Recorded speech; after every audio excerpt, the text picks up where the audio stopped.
Here we are taking a look at old French Jura guitar picks. And once again, they're simply called Jura because the person I got them from didn't know who made them, but they did know they come from the area in France known as the Jura region. I call them Jura art because they're quite artful. We got a couple of distinct groups here. These are all laminates. The flowers are actually thin laminates. They do flex. They have a white backing. They appear to have an image sandwiched between the white backing and some type of laminate, thin laminate that's been heat treated over top of it, or even a liquid veneer that was dried over top of it.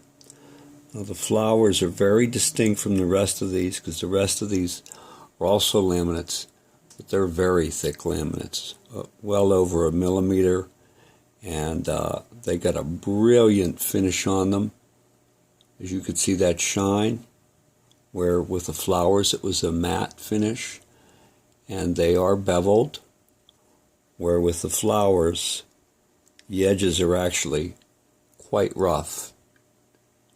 I don't know if you could see that rough edge there. They are indeed rough. These do not flex. And of these thick laminates here, we have this group right here, which has a white backing, as seen here. And it's predominantly white, but there's a little bleed through from the other side. It makes it look reddish white. It's also white there. But with the remainder of these right here, this is the frost group. By that I mean on the back, they'll have this frosting type bedding for which they are seated upon. So those are the white frost laminates. Obviously, what's most appealing here is the diverse images here. If we counted them up, 1, 2, 3, 4, 5, 6, 7, 8, 9, 10, 11, 12, 13, 14, 15, 16, 2 dozen distinct images here. And the flower group is obvious, that's the name it has, but I've given some of these little nicknames as well. Moving down here, this is a lava block group. It looks like blocks of some type of material set in lava. This is the blood group down here. They certainly do have the impression of being blood-like, with other colors in them as well. The snakeskin, or it looks like snakeskin, but actually I'm more inclined to believe that it was done after a woman's stocking, so I'll go with the woman's stocking for those. These three here are loners, that is, they come by themselves. They have nothing else, no other groups. Like this is a trio of all the same. This is the fizz group, or correction, this is the snake group here, and this is the fizz group.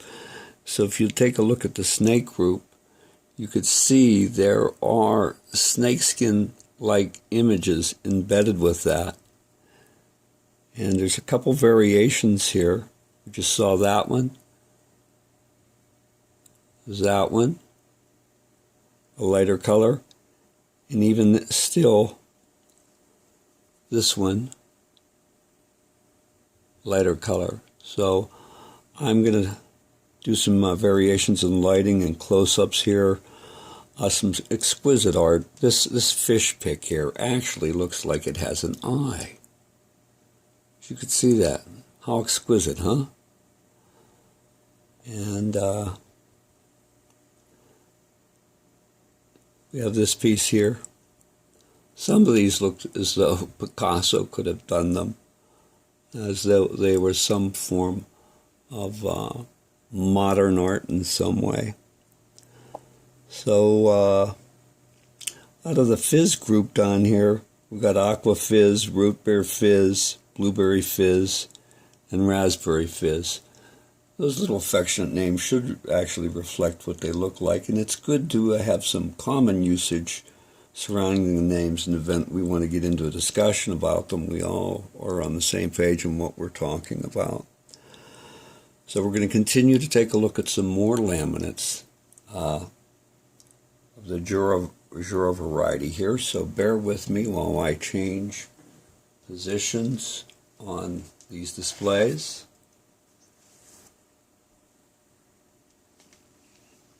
Here we go. Juras again. And here's Bling Bling right at the top here.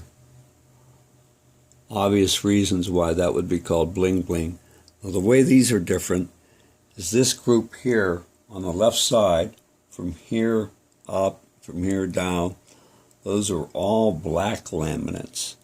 And I do believe they're related to the other thick laminates we've seen called the White and the Frost laminates, because they're really thick and they just chose to use a different color medium on the bottom to serve as a base.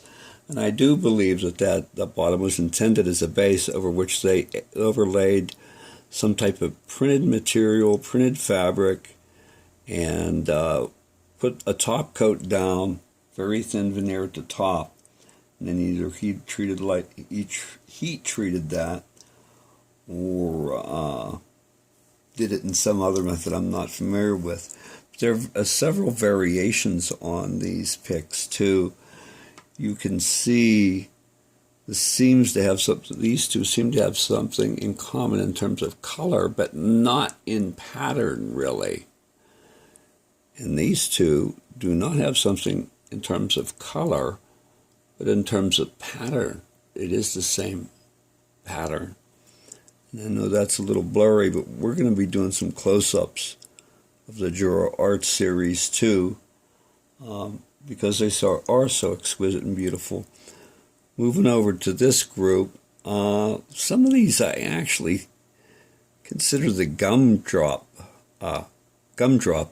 Juras, and I call them that.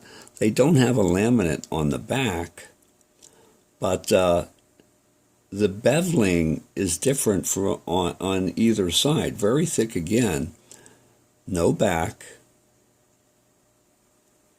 But it looks as though it was a liquid dropped into a mold, allowed to harden, and one side was slightly flatter, and the other one was rounded, much like you might expect from a gumdrop. And over here we have chocolate lightning. That's what it struck me as anyway. Down here we have some more snakeskin. Now, in terms of dating these, I'm really hard-pressed, and I must say, out of all the picks I'm going to show you in my collection, none have challenged me more in terms of feeling confident about the dating than the Juras. I'm inclined to believe, like with the first Juras we saw in a previous video, those were the earliest, possibly pre-war, and that what we're looking at now is all post-war. Very colorful, very artful, and they blow my mind. The diversity is just so immense. And with this bubblegum celluloid mosaic here, called bubblegum, because it reminds some people of bazooka bubblegum after you chew it and take it out, which was real popular in the 1960s. It's got mother of pearl in it. And I have seen vaguely similar mosaics to these, but these are quite unique to the French. So there you have it for the Juras. We could have a lengthy discussion as to how they were made, how they were crafted. Those that use the bedding on the bottom, the laminates. If there were some correlate in the U.S. I could have to compare them to, we could get a date on these, but there is no U.S. correlate. With one rare exception here, and that happens to be with the snakeskin. In the 1980s, we saw Fender produce some picks of a snakeskin variety. And what's unusual about these snakeskins here is now you have a fish shape introduced right here. We did not see that fish shape previous to this. So I welcome any questions you may have. I'm sure they could be numerous, but I'm happy to answer them as honestly as I possibly can. And for this next group, we're going to take a look at the Liskovas, and I don't know how they are related, but they obviously are related because the Liskova, I'm hoping that we have the right size here.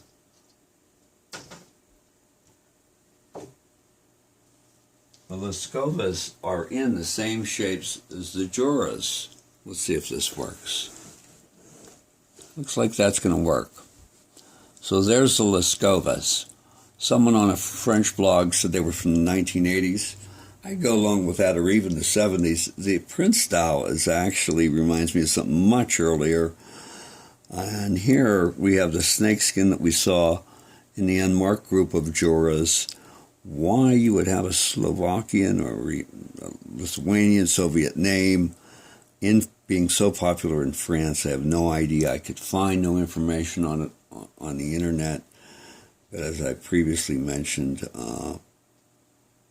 while they are the most intriguing group of pigs you could look at, they're also the most mystifying in terms of their origin. This here appears to be Lexan, in my estimation. I'm confident that is Lexan, whereas these are celluloid right here. This particular pick here that has the snakeskin is the only one I've seen an actual laminate. We saw the other ones, they weren't laminates. So I'm going to go ahead now, and probably we're going to have to deal with a little camera shake as I remove this, but I'd like to give you a few better close-ups, maybe even change the lighting here, and there we go. So we're going to take Liskovas off. They're fairly close up, so I don't think we'll need to go close on those. And but we will move this one around here and see if you just can't get a better look at some of these Jura guitar picks. We pan through the images.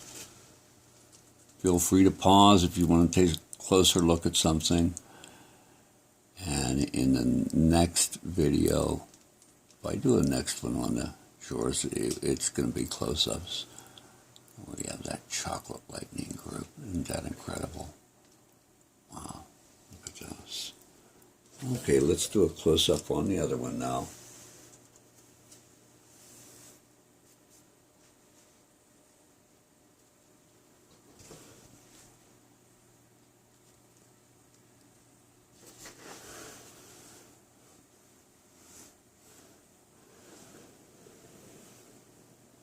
Aren't those just absolutely stunning? Never have seen them in the U.S. These come out of France. Acquired in the year 2010.